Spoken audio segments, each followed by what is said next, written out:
saw you today when I wasn't looking. There was a sway in the trees above that told me you were near. And I heard your voice when I wasn't listening. There was a sweet noise I'd never heard before, singing in the breeze. And oh, the pain, oh, the needless pain we bear. Oh, this world so full with all its cares. But you make me innocent again. And I thought I found you, but you Welcome, found everybody. me Welcome to the all 10th service of Alila Ministry, where our faith is rooted in God, our divine creator. I am minister, teacher, student, and servant Andrea Grace. Thank you for joining today. So today's service will be part 3 of Hearing the Voice of God. And I think we have been successful in really looking at the tenets of the belief around channeling, mediumship, and by extension, somehow the Eastern healing arts of laying of hands, such as Reiki and so on, how they have been viewed by some people as an abomination by God. But I think we've done due diligence in looking at the tenets of that to put that to bed. And that actually it does seem to be that hearing the voice of God is a natural, evolutionary, spiritual process for the human soul, entwined with the human personality, being lived out through the human biology. So to that, let us begin with our prayer. We're going to stick with the same prayer that we have been saying for part 1 and part 2. So let's bring our two hands together at the heart. Go ahead and lift from the heart, drop the head, bow the head, surrendering the I know mind to the wisdom of the open heart. Take a nice centering breath here.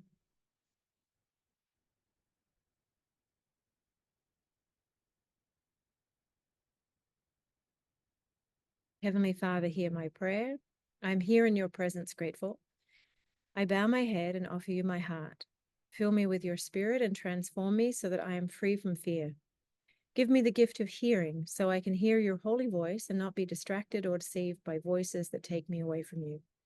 Teach me your divine language so I can be a living example of grace. When you speak, help me hear clearly and take action without hesitation. Teach me to trust your way so I'm free of distractions and temptation. Let me be guided only by your spirit and wisdom. I praise you and thank you. Amen.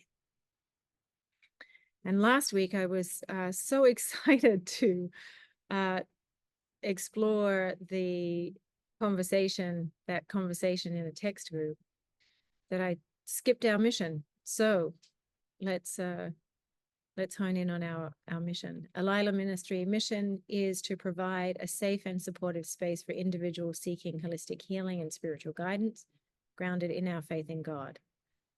We believe that true healing comes from a connection to the divine and the recognition of the inherent divinity within each individual. We seek to honor the body, mind, and spirit connection through natural healing methods aligned with God's design for the human body. We strive to empower individuals to take an active role in their own healing process by providing guidance and support that's rooted in spiritual principles. And we aim to create an environment that fosters compassion, connection, and growth. Through our work, we hope to inspire others to deepen their faith in God and to discover the transformative power of spiritual healing. All right. Okay. So where we left off in our last service is with Hebrews 8, where we were handing the Old Testament over and bringing in the New Testament.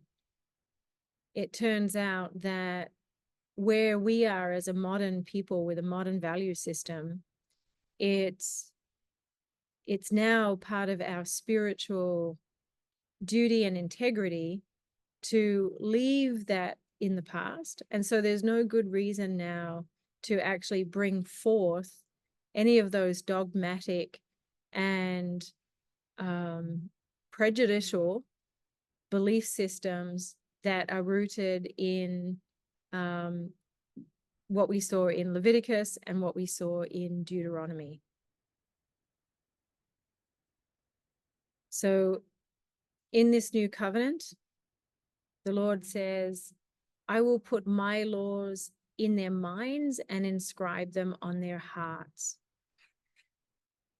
And so here we now have this shift where it becomes a personal, direct relationship with God, and that he is seeking a direct and personal relationship with us. And so now it becomes our responsibility to create a physical, a psycho-emotional, and spiritual environment in which to nurture that relationship, to nurture that communication. And so to this, I want to share a little bit about my story. First, I have had some experience with mediumship. And overall, I will say that I see it as a bridge to help people heal, to help people on their first steps of having faith and trust in their relationship with the divine. But that ultimately, the ultimate goal, yes, is to have that direct connection yourself personally and not to rely on others. However, at the same time, I also see that channeling and mediumship is actually a gift that is bestowed upon us to be able to have a direct relationship with him. And that actually it's a healing gift. So let me just go back into my story. So in an earlier service, I had shared that I had made a Ouija board when I was at school. And I remembered that that thought didn't come out of a vacuum. Actually, it was in response to me being a nosy teen, and I came across a cassette tape.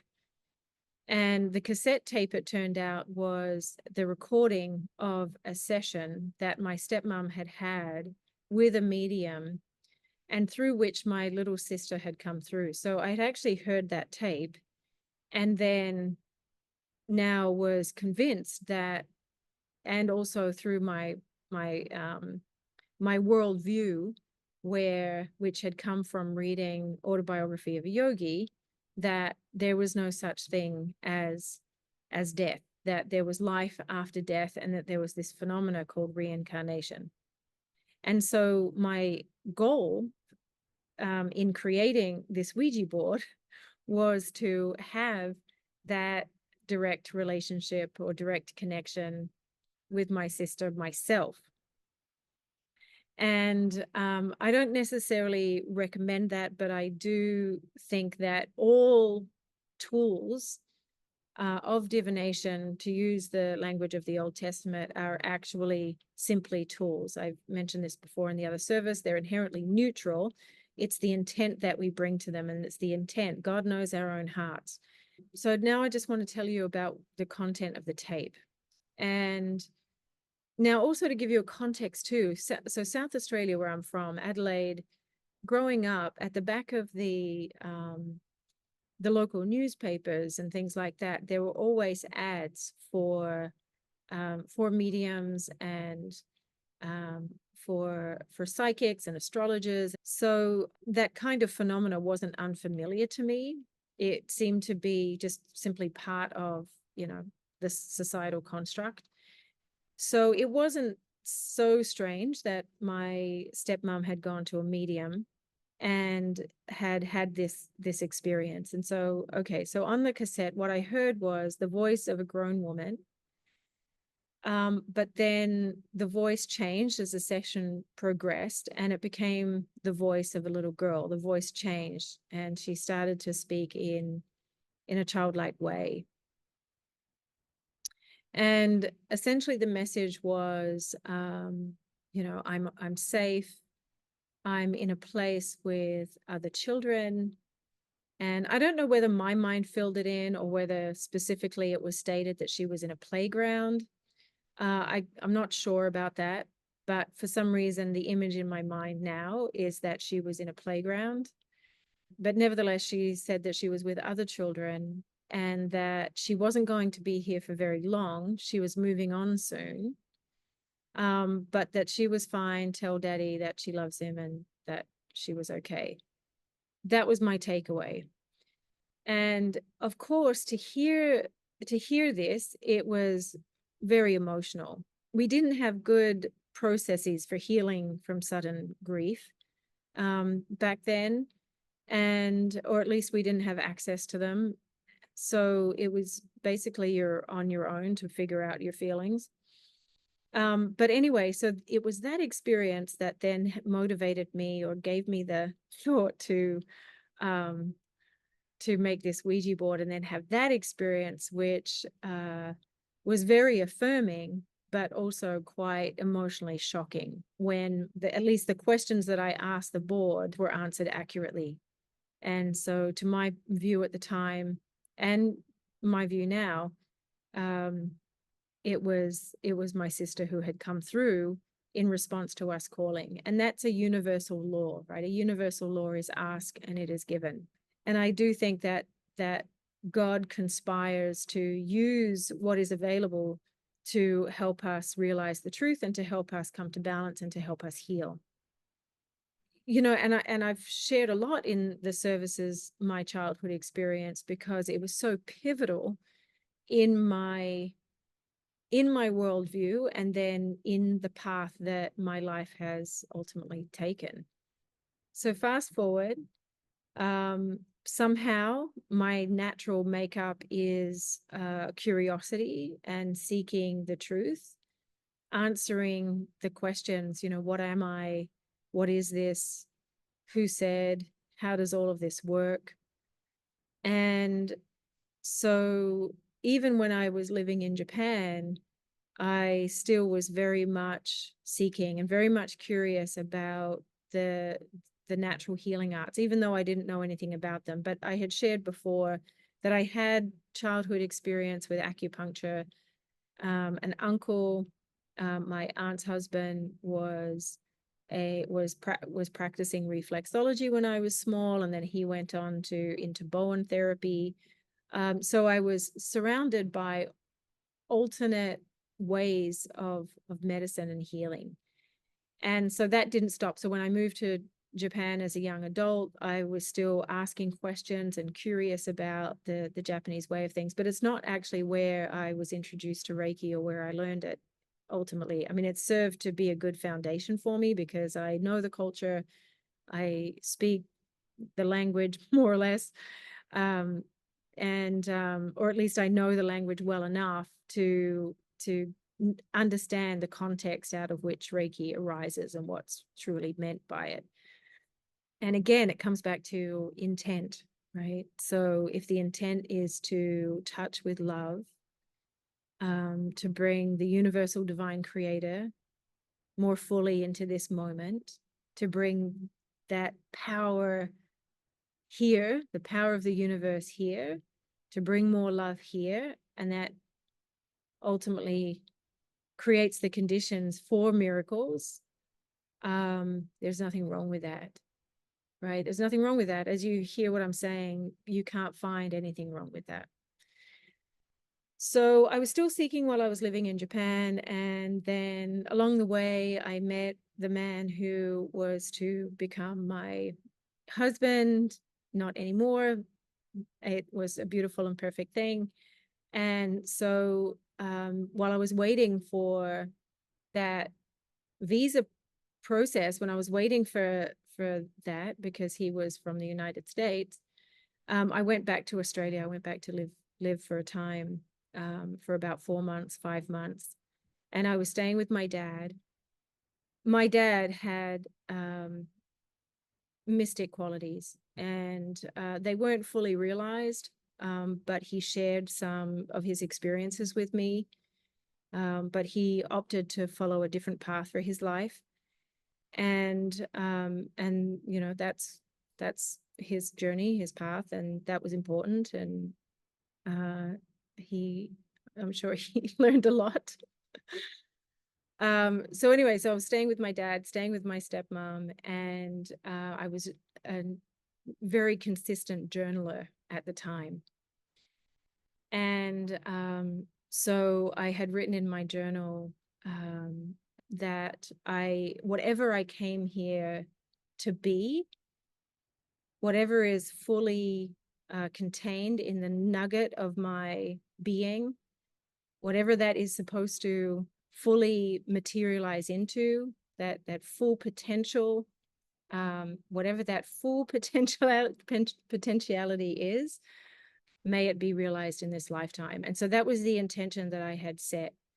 So where I had a little bit of inner conflict at the time, honestly, because I had a job. I was enjoying living in Brisbane at the time. I was enjoying spending time with my dad, my stepmom. I had access to my brothers, spending time with my brothers. And so, so that's what I was bringing to my journal, which is, you know what, I'm even setting aside that conflict. I'm not even going to ask about that. I'm going to reach for the stars. And if I land on the moon, it's still a pretty good view, right? And so, yeah, so what I want is for whatever this is, whatever I came here to be fully realized, to reach its highest potential. And so, okay, I closed my journal and I started walking. I was at South Bank, which is in Brisbane, so that's along the water there. And so it was a gorgeous day. So I was just walking along, was waiting for my dad to pick me up. I'd finished work. I heard a voice. The voice was male. It was loud. It was somewhat authoritative. It was audible.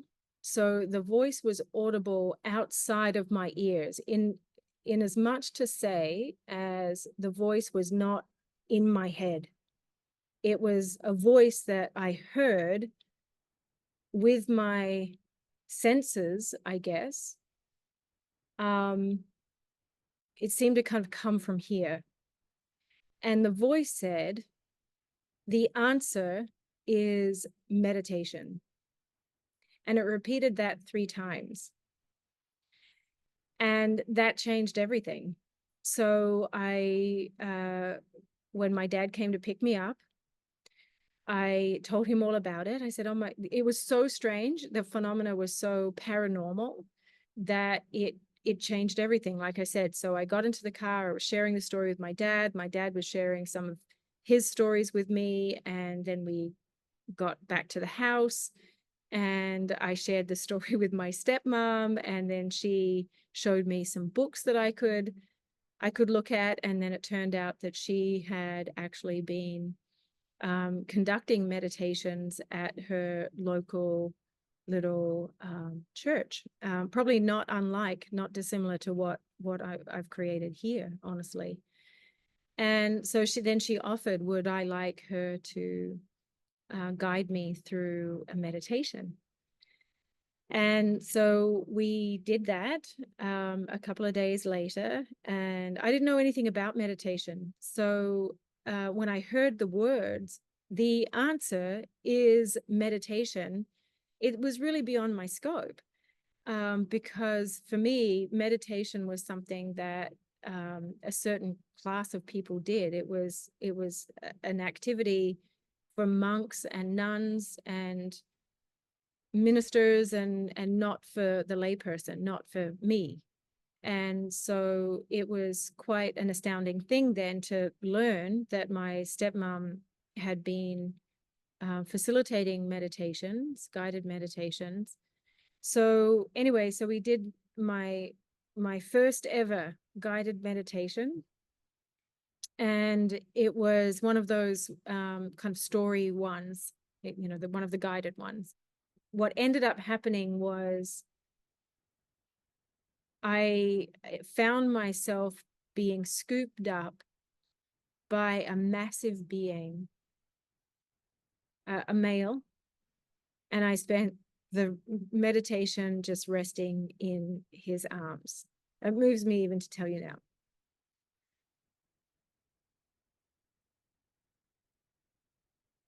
And it was the most peaceful, safe, and wonderful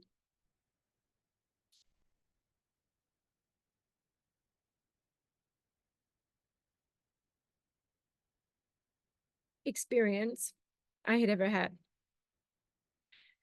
And so as I said, my stepmom had given me some books, and one of the books was practicing astral projection, which I wasn't successful at, but I started practicing. I don't know if any of you have ever practiced it, but or whether it's a natural thing for you. I think everybody has the ability to do it. It's just whether you practice, kind of like everybody has the ability to play the piano or the guitar, but it's, you know, a matter of how well, depending on how you practice and how you show up, or whether you have a natural proclivity for it. But I would get to the point where it gets very shaky. It gets very loud, actually. There's this in your ears, and then I would contract and pull myself back. So I was never successful for that, but that was one of the gifts that my dad had shared with me in the car, that he had been able to do that. He could fly around and go anywhere and look at things. And so all right, so I would say that this was an example of me hearing the voice of God audibly, but voicelessly, because it wasn't inside my own head. It was outside of what my physical body is, but my guess, I would interpret that the sound was communicated or transmitted through my energy field. So part of my energy field has a connection to and has the, I guess, the ability to then be able to receive an audible to me but voiceless voice. And so then in the end, I moved to the United States. And so I was living with my not yet and not anymore husband, bless his cotton socks. And he had a stack of books, and I started reading those books. And so this became my second experience with mediumship and channeling. And so one of the books in this stack of books was by James Van Praagh. It was a book called Talking to Heaven. And it happened that he had a television show on at the time. So this was 2002. And so here I am in New Jersey, brand new. I didn't have working papers yet, so I wasn't able to work, but I was working on a website project. And I was also relearning how to drive. I had to learn stick shift and how to drive on the right side of the road. And so so that that was occupying all my time.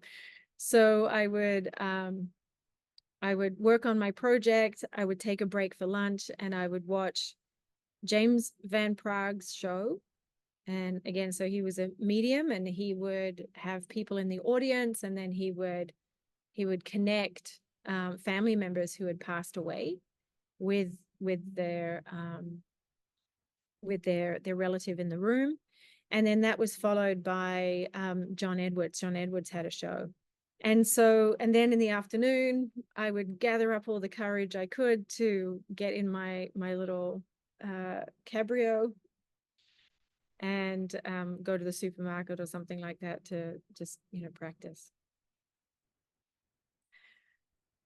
I think back to that time in such an endearing way, but that time was so important for me because it was healing. So my direct experience, which is what I can ever go by, and you go by your direct experience. This is your journey. Your personal relationship with God is yours. So my experience with mediumship and channeling has been healing. It's been a healing experience for me. And so therefore, no matter what somebody says to me, I can't find anything wrong in that. And it was actually through those experiences that I ended up having miraculous physical healings from chronic and often acute asthma and allergies. And so now, in addition, my not yet at the time and not anymore husband, his abuelita, his grandmother, had gifts as well. And one of those gifts was being able to put herself into a trance state, into an expanded state of consciousness. And I talked about what hypnosis really is in the last service, into an expanded state of consciousness. And so she was able to connect with her personal angels and guides and receive inspired thought. And anybody can do that as well, because it's part of the universal law, ask and it is given. It's part of our natural right, our natural gift. And so at the time, I had bought myself a little book of meditations, an angel book of meditations, which I still have actually. And so what I was doing in my innocence was I was reading the meditations, I was committing them to heart, just for that time. And then I would, earnestly do the meditation, and I would call out, okay, so whoever's out there, come and connect with me. And so the effect of that, the physical effect of that was there was electrical disturbances in the apartment. The light bulbs were going, the TV went, the computer monitor went. And so my not yet and not anymore husband spoke to the super. They were looking at the electrical things going on. No, everything's fine with the apartment. And so what happened was he went to make an appointment. So she would say that if you want to receive messages, I need to make an appointment with my angels and my guides. So he made an appointment, and he was actually going to ask more about his life direction and his life's purpose. But then what ended up happening was that the messages that came through were essentially that I didn't know what I was doing and I needed to be careful, and that I needed to find myself a teacher. And that's true. That's right, because we can't just open ourselves up to anything and everything, just as you wouldn't open yourself up to anything and everything just going out into the world. You put yourself in environments where it's, supportive of your life and your interests and your peace and your soul's purpose, right? Ideally. So we can't just open ourselves up, especially if we're vulnerable. So we need to strengthen, we need to find people who can support us, who have gone where we haven't gone yet, to answer our questions.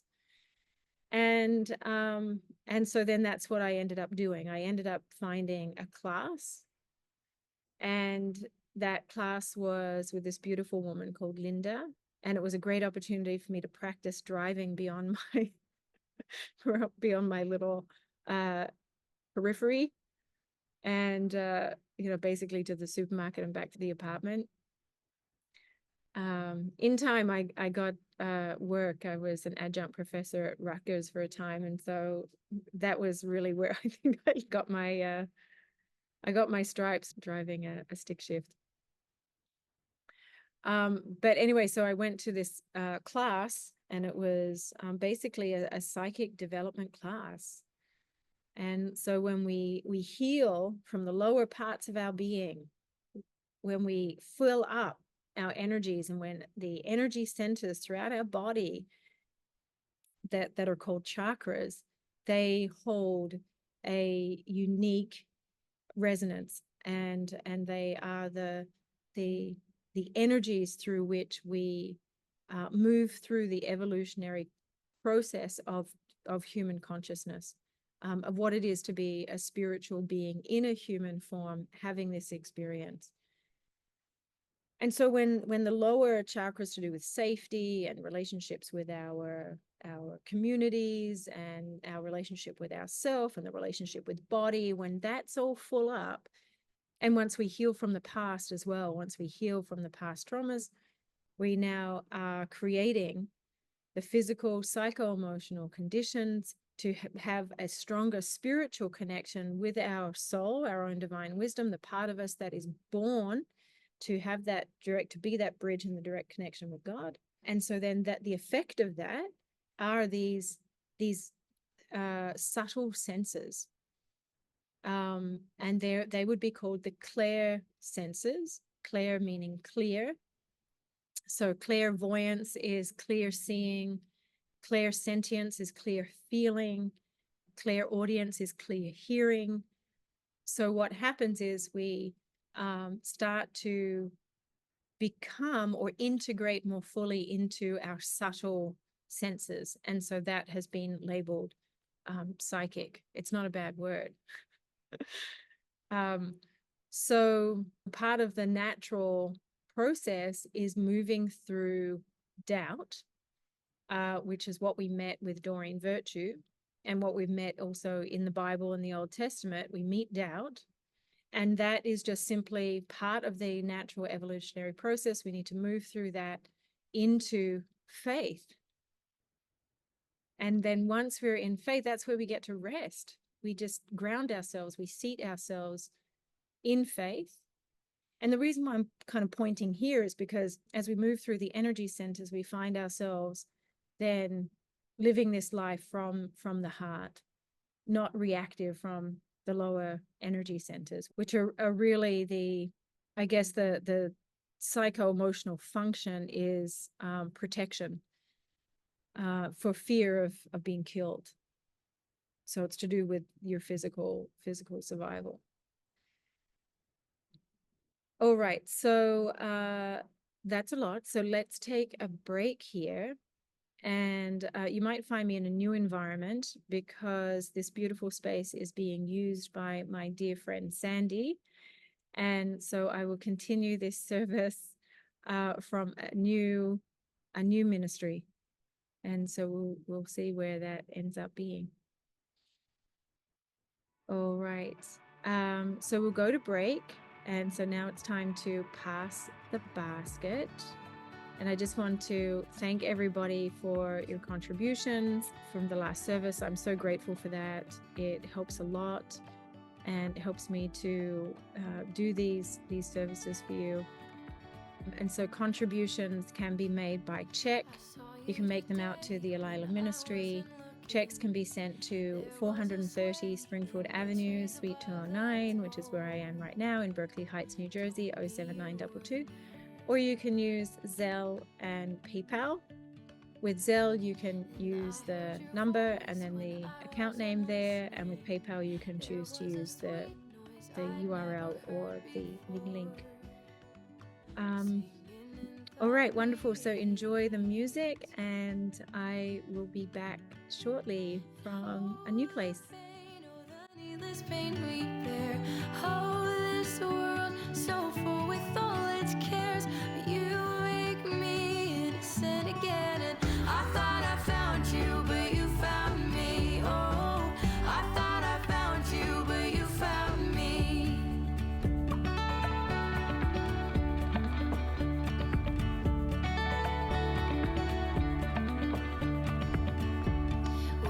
Tasted sweetness when I was thirsty.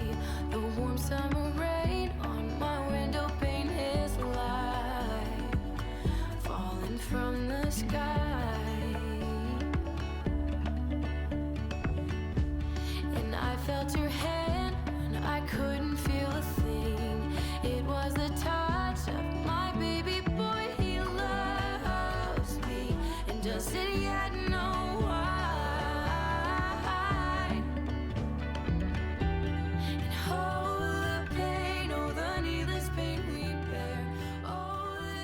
All right, so welcome back. Happy Sunday to you. So here I am in my little closet. It's so hot outside that it just isn't it's not a good day to be doing a service outside. You'd basically be seeing me wiping away all the sweat. So anyway, but it's working. It's good. We have a spot. And God's here in the room. And just as our hearts are beating. So yeah, maybe let's take a minute to connect with that.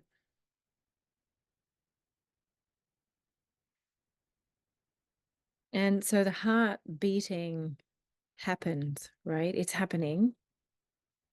And the blood is pumping. That's what's happening.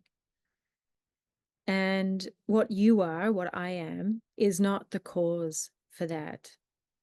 I'm not the cause of my heart beating. I actually don't know how to do that. And that's how I know that there is something greater and more intelligent than myself.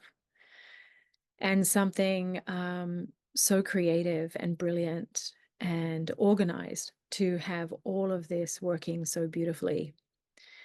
And so in as much as the heart beating and the blood pumping is not me, it's not me doing it, I'm not the cause of it.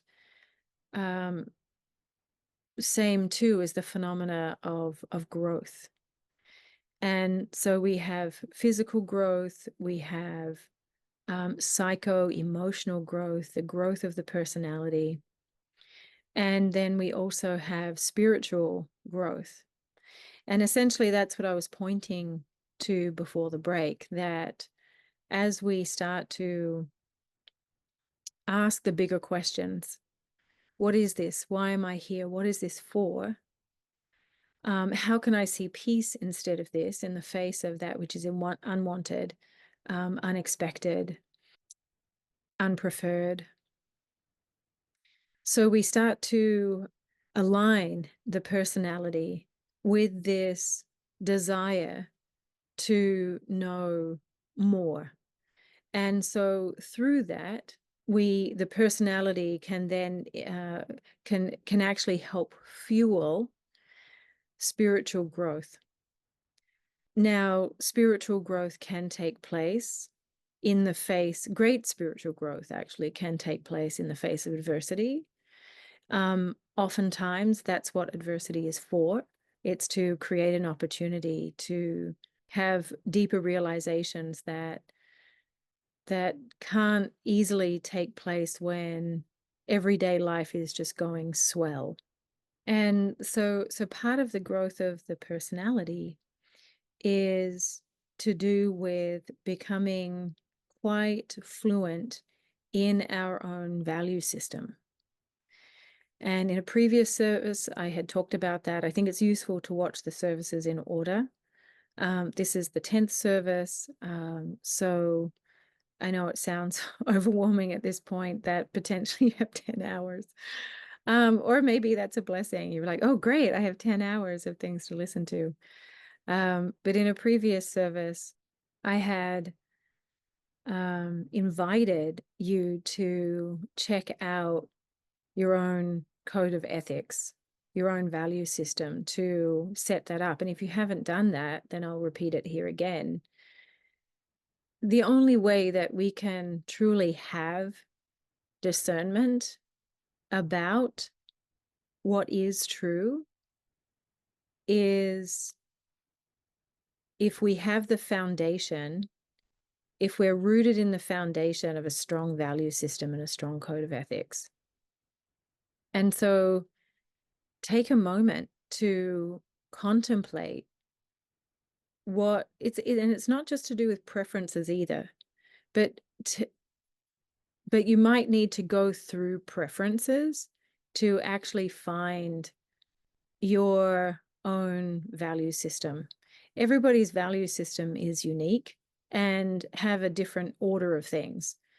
So what is very important to one person, so for example, one individual might have a very high family value, while another individual has adventure and risk as a high value. And another person might have personal importance as a value. So what we're doing is we're digging down to find what are the core values that we can anchor into and rest into. Because once we have a value system, then our growth has more meaning. We can have our physical experiences, our sensual experiences through the 5 physical senses. But unless they are, if we're seeking pleasure just for pleasure's sake, then actually that is devoid of growth. It's the antithesis of growth. In fact, it even could be, we could say that it creates the conditions for evil, actually.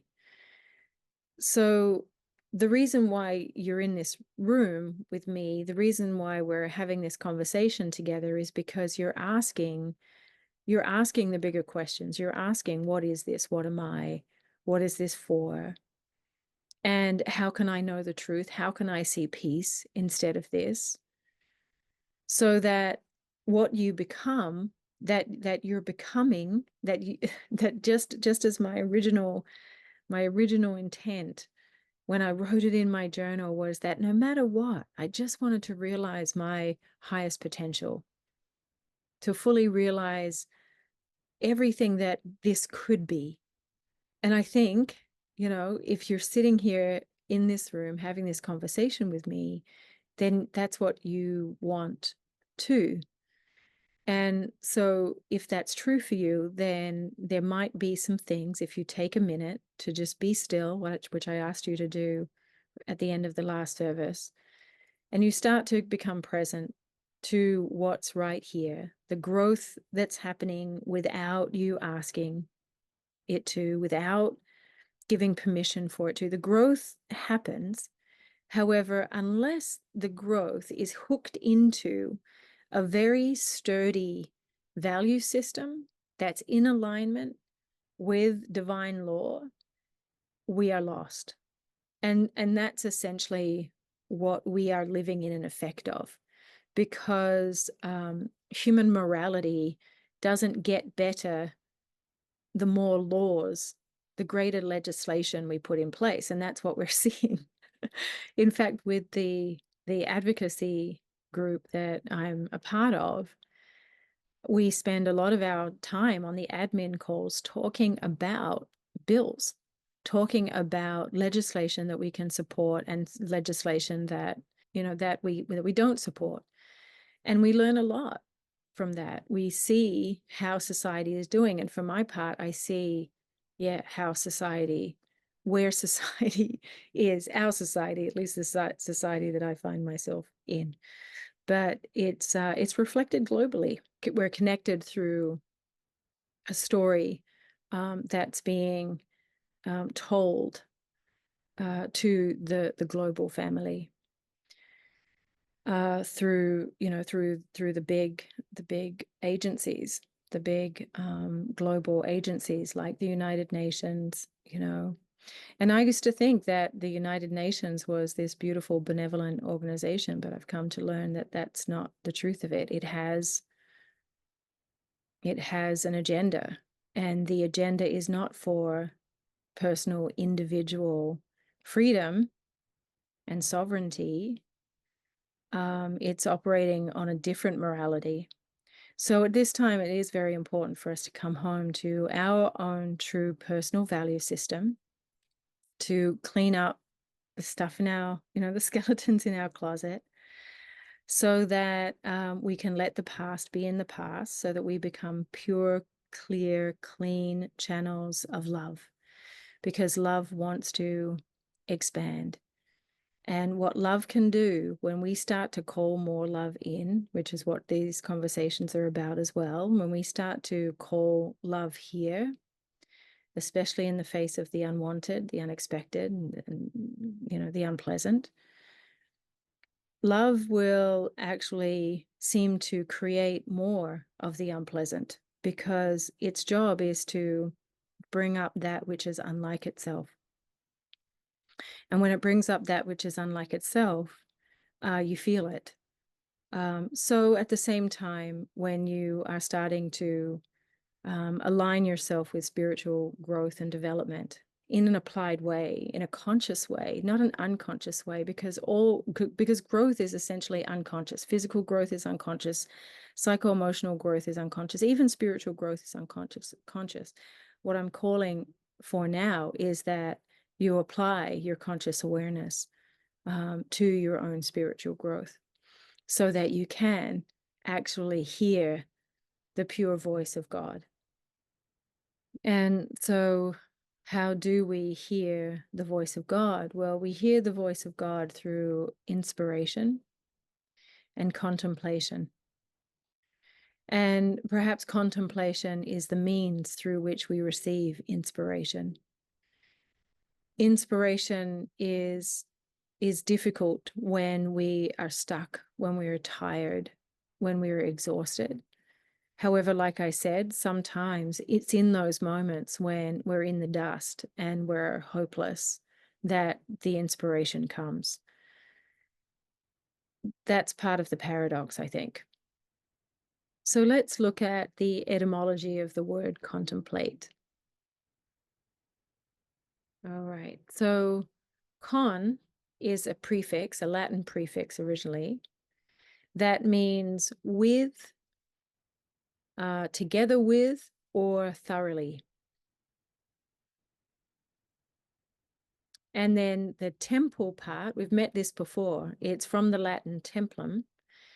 And from a previous service, when we were exploring the word, the etymology for the word temple, we found templum. And so templum is a measured space or an area that's dedicated to worship or observation. That includes an altar. And we can also remind ourselves that this is our temple. So we contemplate in this measured, dedicated space, our mind space, where there is also the altar. And we will look more deeply into that in our next service. But for now, what we're working on is creating the conditions to hear the voice of God. The ATE, the eight, contemplate, is a suffix that's denoting a certain kind of quality. So contemplate is an invitation to be still and to observe. And so what I'm asking you is to contemplate your own value system in the effort to know yourself, again, for the purpose to be an instrument of divine grace. To be an instrument of divine grace, we need to hear the voice of God. We need to hear God's word. And as I'm reading the Bible, the Old Testament, remember how I was telling you I was reading the Bible in the daily chronology? And so as I'm reading the Bible, there are so many stories of these individuals, so many hearing God's voice. And what we've learned from Hebrew 8 is that that's our birthright. That with the new covenant, that we have a personal relationship with the divine. Maybe it was always true. And maybe, at that time, 6,000 years ago, the people couldn't hear it because they were so distracted by, earthly, sensual desires, or just the energy that it takes to just simply survive was all encompassing. And so there wasn't the time for contemplation. But anyway, so the Bible is full of individuals who have heard the word of God. And so if it's possible for them, it's possible for us too. And I would say that it's actually your divine right. So the word inspiration I speak about this a lot, so it doesn't surprise me if I've already mentioned this in a previous service. But so we have the word in, right? So coming in, and then spire, the root of that spire is the same root as spirit, same root as the Holy Spirit. So we receive the Holy Spirit through that inspired thought. That inspired thought comes to enlighten us, to bring illumination where perhaps there was a lack of clarity, where there was darkness in our thinking. So inspiration is the means through which we hear God's voice. And so the story that I had shared before the break was that literally I heard God's voice. It wasn't the last time that I would hear God's voice. So actually the day my marriage ended, the voice came again. So I may as well tell you the story. That weekend, I was scheduled to take the advanced training of quantum healing hypnosis. So maybe let that be a warning to you. Maybe you don't want to take quantum healing hypnosis training because it ruins marriages. To that though, when we apply ourselves to a path, there really does need to be a little bit of a disclaimer to it, because things change. And sometimes the relationships that we had before are not necessarily going to weather the change. The hope is that they will. The hope is that as we bring more love here, as we start to ask the bigger questions, the more important questions to my mind, the hope would be that our soul companions will also be uplifted and will take the journey with us, but it's not always the case. And in my case, it wasn't the case. So I had gone for that long weekend to Long Island, where Dolores Cannon was holding her advanced training. And when I came home, he had moved out. Now, we had made an agreement that we were going to perhaps take a break, and he was going to stay with a friend. But when I got back to the house, I saw that everything was packed up. And, you know, the energy in the house was totally different when I walked in. I was like, okay, something's different. And so I went around and I looked in the different rooms, and sure enough, everything was gone, and I knew that it was over in that moment. So I promptly threw myself on the living room floor, getting carpet burn, sobbing, guffawing sobs. And that same voice, it boomed at me, that male voice. It said, "For whom are you crying?" And again, it repeated it 3 times. "For whom are you crying?" So the first time I heard it, I was startled. The second time I heard it, I thought, yeah, for whom am I crying? Nobody's here. He's not coming. My mother's not coming. My dad's not coming. Nobody's coming. And so the third time I heard it, it was pretty much over. And so I stood up, dusted myself off. I crossed the street, went to see my neighbor, and you know, she gave me a hug and said, "What's going on?" I saw a moving van. I said, "Yeah."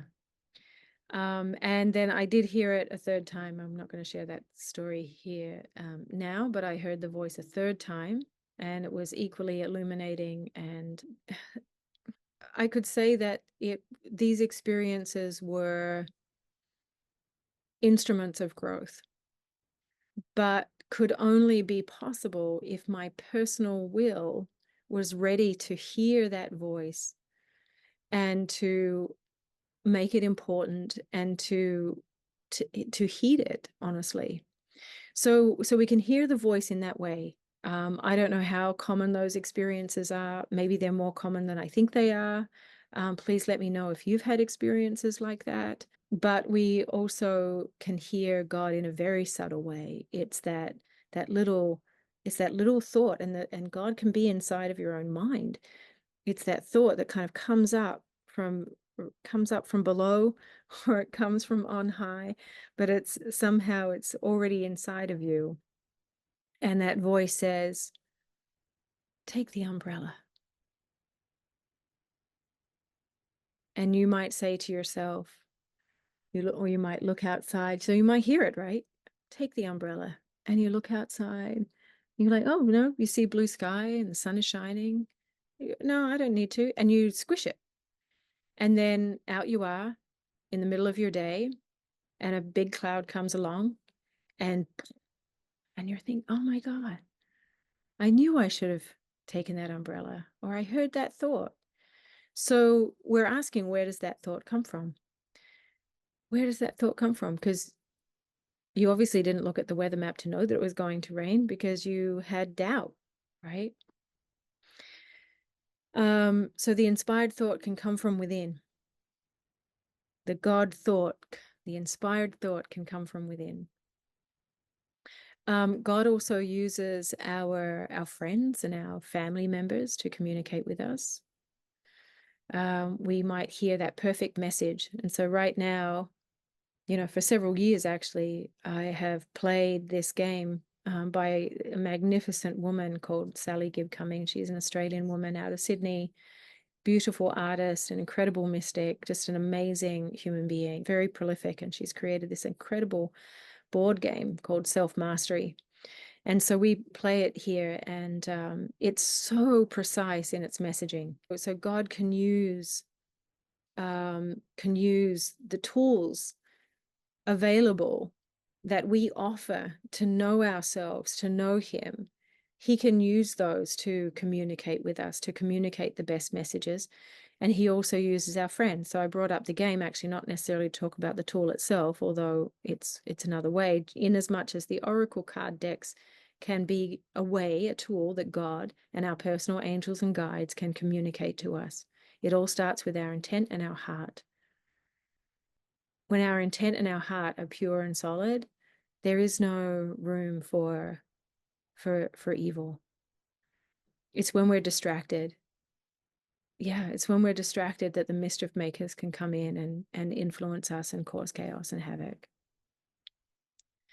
We can also talk about the archetypes as well. The lower expressions of our archetypal round table can also express when we are distracted and not living in alignment with our true value system. The world will give us feedback on that. Yeah, so as we play the self-mastery game, we help each other. As we're sitting in community with like-minded intent, we receive inspiration for one another because we are inherently helpful people. We are here to be of service and to help. We can also receive God's word through an inspired text, an inspirational text, a devotional text, spiritual text. We can also hear God's voice or receive God's message through visions and through dreams. And that's also a phenomena scattered throughout the Bible as well.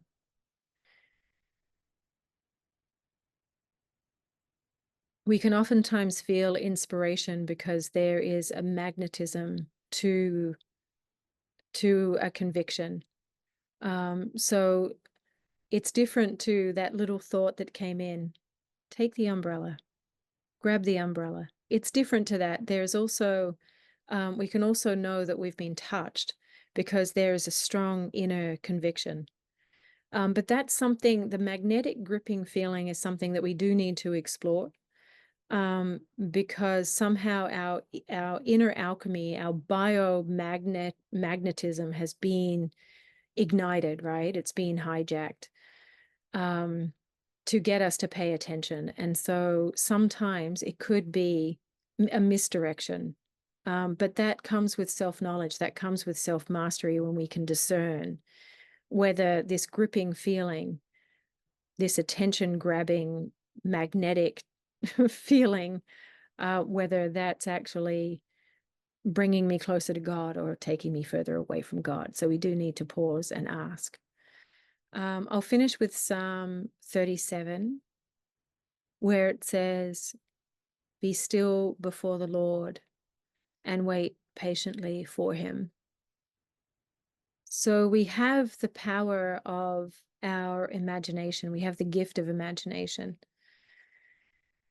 to use that as a bridge to be able to connect with the God of our understanding, our divine creator. And so we can ask for the highest, the wisest, the most loving, the most ancient, the most playful, the most carefree part of our own consciousness to join with us, to be with us. And you can allow your imagination to find a form for that highest, wisest, most loving, most ancient, most playful, carefree level of consciousness, level of our own mind, as close to God, God himself. And so when we make that call, we can use the mind as this beautiful landscape. You could consider your mind as that holy temple. You can consider your mind as this beautiful, vast, sacred, holy space. So why not, right? Why not just consider the mind? Let's just practice. Consider the mind as this beautiful, vast, sacred, holy temple. And go ahead and just sweep the sacred temple of your own mind clear and clean of limiting, false, distracting, frivolous, unnecessary, even sinful thoughts. And then go ahead and illuminate the sacred temple of your own mind with the pure light of love, the pure light of grace, the pure light of truth. And now invite in, call the highest, the wisest, the most loving, the most ancient, the most playful and carefree part of your own consciousness, God himself, the highest angel, personal guide to just join you in this beautiful place, in the sacred temple of your own mind. And you could just sit in that light. Just be at home with your own heart beating, your breath, your blood pumping. Just be still. And you can ask. You can ask questions, receive answers. You can have a piece of paper handy and a pen, and you can ask a question. Start listening for the answer, and you can start writing the answers down.